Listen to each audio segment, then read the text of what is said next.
ganito yung nagawa ko. Kumukod-kod ng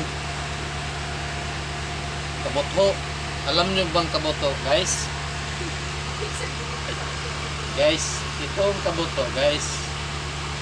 Kung sa English pa, kamunting kahoy.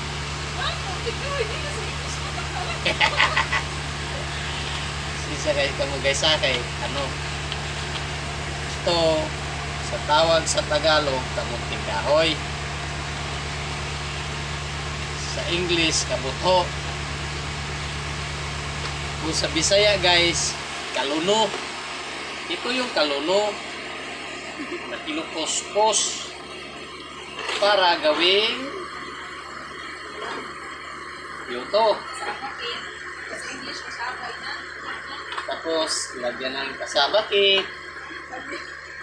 para masarap to. Pang merinda.